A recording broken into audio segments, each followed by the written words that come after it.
Gracias, señora presidenta. Señorías, mi grupo considera que el presidente del Gobierno debe comparecer para explicar los pactos que ha alcanzado con un prófugo de la justicia. El último, ayer. Supongo que ustedes también. La verdad existe e importa, y a nadie interesa más conocerla que a los diputados de esta Cámara, a todos. También a los socios del Gobierno e incluso a los diputados socialistas, si alguna conciencia les queda. El señor Sánchez ha dicho que la verdad es la realidad. Querrá sustituir a Fernando Savater como el primer filósofo español, ahora que lo han echado del país. Pero sí concedámoselo, la verdad es la realidad. El presidente y su partido son desde el 9 de noviembre cómplices de sediciosos y desde ayer cómplices de terroristas. He dicho bien cómplices, de quienes promovieron la quiebra de la ley y los afectos en Cataluña y de los que utilizaron las barricadas, la gasolina, la violencia, el terror. Estos dos documentos les perseguirán siempre.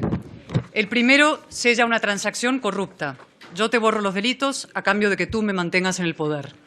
No existe un solo precedente, ni uno solo, de una doble autoamnistía de esta naturaleza.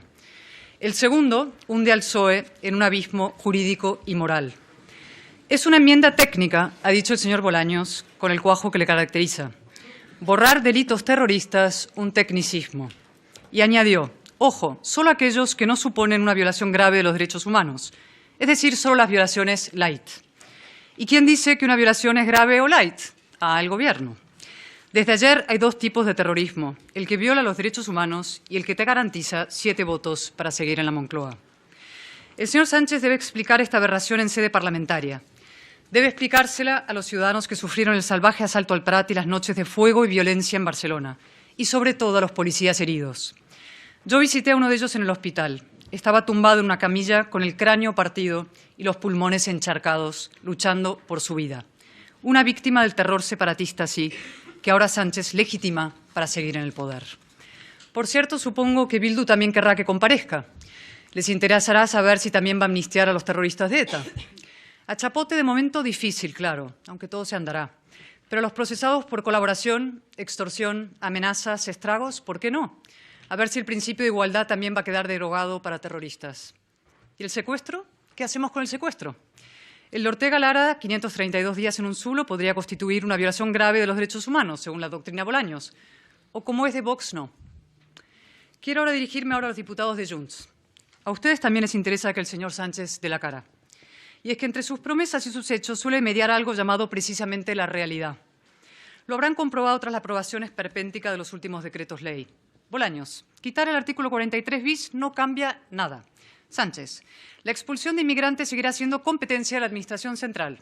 Cuerpo, no es que lo tenga que descartar yo, el regreso a fuerza de las empresas a Cataluña, es que lo descarta la normativa europea. Están ustedes tratando con un maestro de la bolita. Todos hemos leído hoy los periódicos. Sánchez blinda la amnistía, Sánchez pone una alfombra roja a Puigdemont y yo entiendo que ustedes se vengan arriba al ver a toda una vicepresidenta del Gobierno atacando a los jueces a lo Noguera. Pero insisto, yo no me fiaría. Se lo diré con claridad, incluso con un punto de crudeza.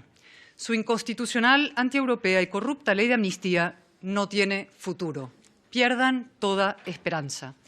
Pueden ustedes aprobar una ley que diga que Puigdemont es Napoleón y Sánchez el nuevo Aristóteles, pero no por ello van a dejar de ser lo que son, un prófugo de la justicia y un perdedor sin escrúpulos. La verdad es la realidad, sí. Y la realidad es que en España hay algo por encima de Sánchez y hasta de cualquier mayoría parlamentaria, la Constitución española y el derecho europeo. Y aprovecho para felicitar a la Plataforma por la Independencia Judicial, autora de una magnífica guía para el planteamiento de cuestiones prejudiciales ante el TJUE. Es un documento formidable. No se imaginan ustedes lo útil que le va a ser a todos aquellos jueces llamados a defender la vigencia del derecho frente a la antiley de amnistía. Jueces a los que ustedes acosan en una estrategia grosera e inútil de deslegitimación preventiva. Los jueces españoles están vinculados no solo por la Constitución, sino también por el derecho europeo y lo saben. Saben que cuando una ley choca con el derecho de la Unión están obligados a tramitar una cuestión prejudicial y que eso deja en suspenso cualquier resolución hasta que Europa se pronuncie, aunque la ley diga lo contrario en 5 idiomas y en negritas. Por tanto, ni alzamiento de medidas cautelares para Junqueras, ni dejar sin efecto las órdenes de busca y captura de Puigdemont, ni tabla rasa para Rovira, ni impunidad para el tsunami o CDR. Tendrán ustedes que esperar como mínimo el veredicto de Europa. Y francamente no creo que Europa esté dispuesta a derogarse a sí misma para darles satisfacción. Pisotear sus propias directivas contra el terrorismo y la corrupción, negar los valores que la distinguen, premiar el ataque a la integridad territorial de un Estado miembro, es decir, a la integridad de la propia Unión. Europa no se va a inmolar en el altar del sanchismo. Las leyes del 6 y 7 de septiembre de 2017 intentaron desconectar a Cataluña de la democracia. Ahora la ley de amnistía pretende desconectar a España. No se empeñen. No podrán blindar a Puigdemont ni a Sánchez, porque para eso tendrían que blindar a España frente a la Constitución y a Europa, es decir, literalmente sacarnos de Europa. Es la belleza del Estado de Derecho que no todo lo permite.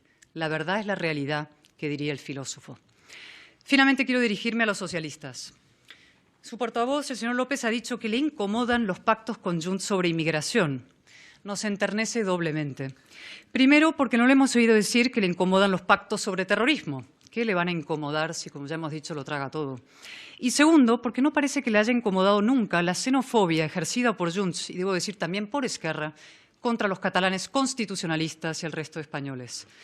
Desde Moncloa arengan: tranquilos compañeros, estamos normalizando Cataluña. ¿A ustedes les parece normal que a un clarinetista lo despidan por no tener un nivel determinado de catalán? Y esto es obra y desgracia del PSC. A veces, señorías, observo su bancada y me pregunto ¿hasta dónde llegarán el sectarismo, el miedo y la sumisión? ¿No tendrán sentido crítico, conciencia, un poco de valor? Es cierto que a ustedes también les mienten. La polémica sobre la amnistía está superada en la calle, les dicen. Ya no hay debate. Y ustedes van y se lo creen. El señor Sánchez confía en el cansancio español, pero se equivoca. Su muro es en realidad un búnker del que ya no puede salir. La mayoría española está afuera y comparte un suelo moral esencial. La igualdad importa, la sedición no se indulta, el terrorismo no se amnistía, y menos a cambio del poder. Esa mayoría española, amparada y alentada por mi grupo parlamentario, va a frenar y revertir todos sus desmanes, comparezca o no el señor Sánchez. Muchas gracias. Parece que quieren seguir hablando de su libro. Y hoy solicitan comparecencias para hablar de los pactos con los independentistas catalanes, de los pactos de los catalanes sobre transferencias, para hablar de ETA, para hablar de los pactos con los catalanes sobre la justicia, una y otra vez para hablar de lo mismo. Nada, absolutamente nada, sobre la carestía de los alimentos, sobre la falta de vivienda, sobre la precariedad laboral, sobre la precariedad juvenil o la emergencia climática. Nada de eso. Cataluña y ETA solamente. Como vemos, con el refuerzo de la señora Cayetana Álvarez de Toledo, especialista también en ese tipo de políticas. El Partido Popular lleva muchos años más interesado en recortar derechos que en generar derechos. Lleva muchos años más interesado en retrocesos democráticos que se pueda avanzar en libertades y en democracia. Y ahora, para terminar, señor Álvarez de Toledo, yo entiendo que usted ponga en el mismo plano los fenómenos políticos que se dieron en Euskadi hace 15, 20, 30 años con los que se pudieron dar en Cataluña hace unos cuantos años, ¿no?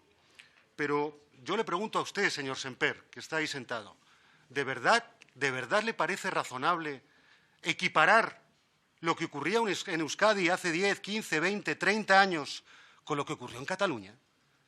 ¿De verdad piensa usted que tomar las pistolas, la dinamita, es lo mismo que ocurrió en Cataluña hace unos años? ¿No le parece que, en el fondo, están ustedes desde su partido, de alguna forma, minusvalorando el efecto que tuvo el terrorismo en nuestro país?